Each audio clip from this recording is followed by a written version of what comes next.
Wow. I mean, that's all you can really say after that instant classic of a game 7 last night. You can make an argument that that was the greatest baseball game of all time. But yeah, what a game to conclude the season and the World Series.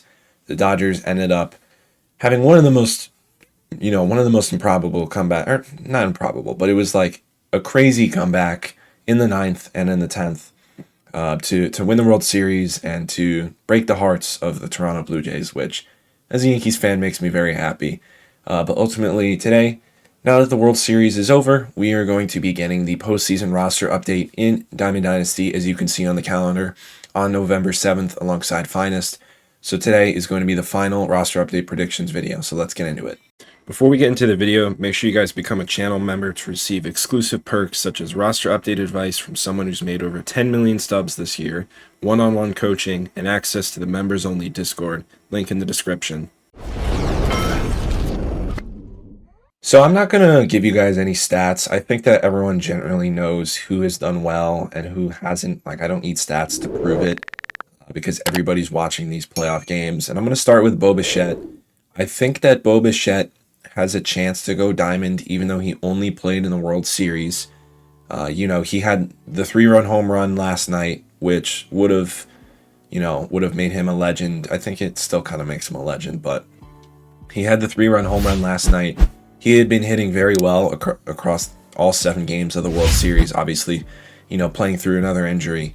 And given his price, I don't think that this is too risky.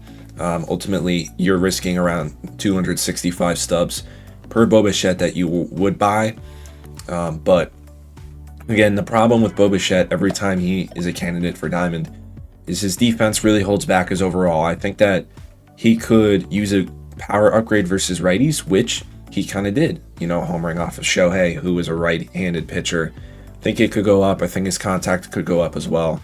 Not the most confident, but yeah. And another thing I will say is the market is just like super, super down for some reason on everyone who's outside of the World Series. Let's get into that with our next player.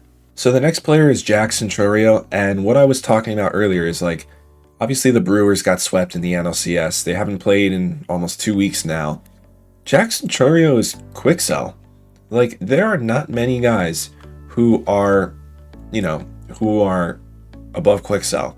There are a couple guys that are like super inflated, and like one guy that I'm not going to mention in this video is Trey Savage, simply because you can't really invest in him.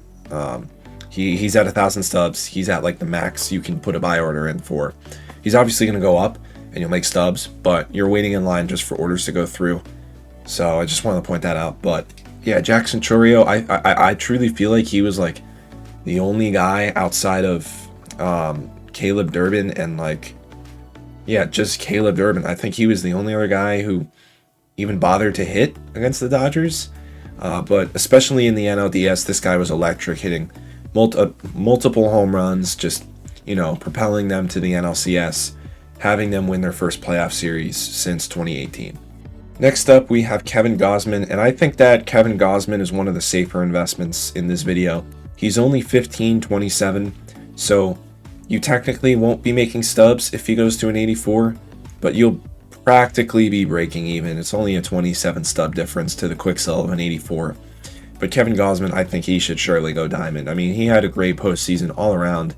He wasn't like lights out at all, I would say, but just collectively in his 5 or so starts or 6 starts, whatever it was, he was very good. He was very consistent and he was very good, and he kept the Blue Jays in every single game that he pitched in.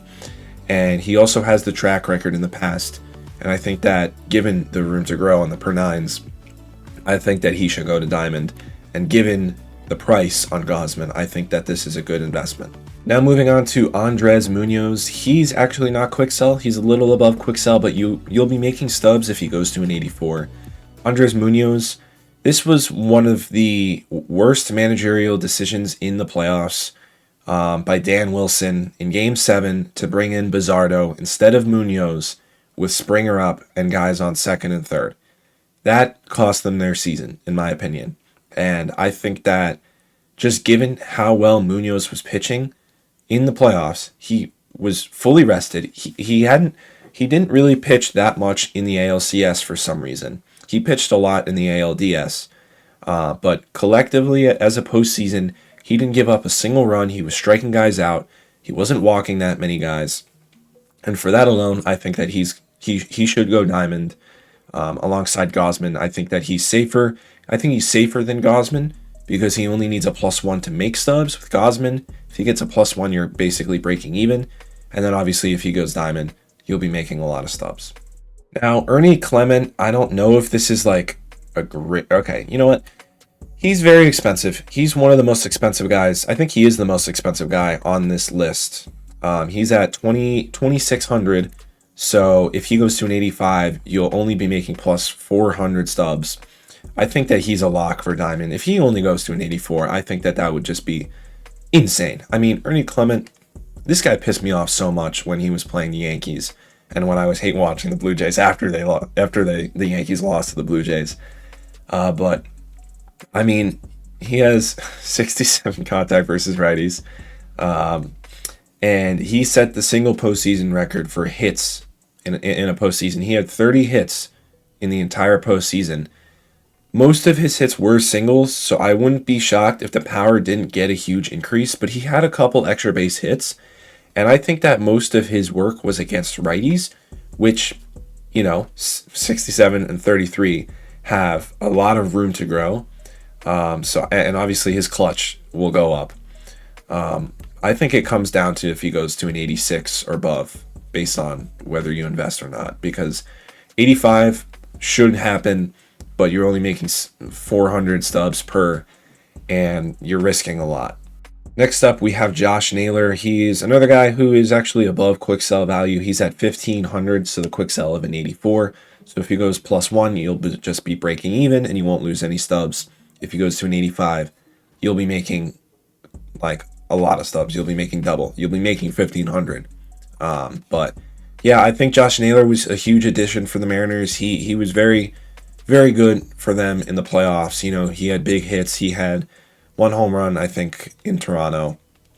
But yeah, contact, power, clutch, I think could all go up. And I think his speed and his stealing could go up even more, which is kind of crazy to think about. But Josh Naylor is another one of the guys where he's not too expensive, and you only need a +1 to break even, so there's not much risk.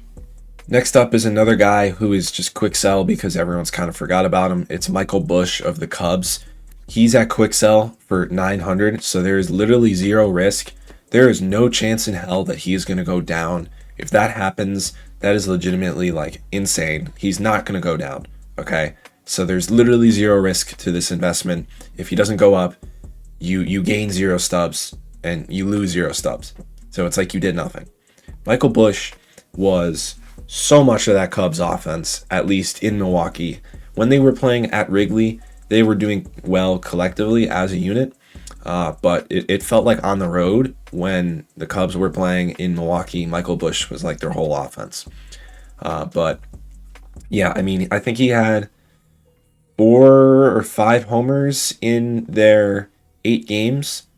So definitely power versus right goes up. I don't think he's going to go diamond, but I think that he could go up a lot.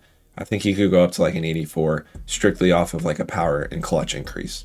And then lastly, we have my guy, Cam Schlittler. I will never, ever, ever forget his Game 3 performance against Boston. Unfortunately, as usual, the Yankees did not win the World Series. It's, very frustrating. But I will forever have his performance against the Boston Red Sox at home. That was truly one of the greatest pitching performances I've ever seen in my life. Regardless of who I root for. He went 8 innings. He had 12 strikeouts, no walks. Like, it was insane. And then it's not like you're investing on a guy based off one start, too. He pitched, I think he pitched game 4. Yeah, he pitched game 4 against Toronto, and he did well. He went like around 6 innings, 2 earned runs. Obviously not as good as his start versus Boston, but collectively in the postseason, this guy was just phenomenal. And he's at an 80 overall. 800 is a little risky, meaning that to make stubs, he has to go to an 83. But I think he's going to go up. I think he's going to go up higher. I think he's going to go to an 84, but I really want him to go diamond. But yeah, Cam Schlittler, I mean, what a legend. So yeah, that's going to be it for this video. If you guys are new here, follow me on all my social medias, Instagram, Twitter, TikTok. But most importantly, make sure to subscribe on here on YouTube. So yeah, see you guys in the next one. Peace.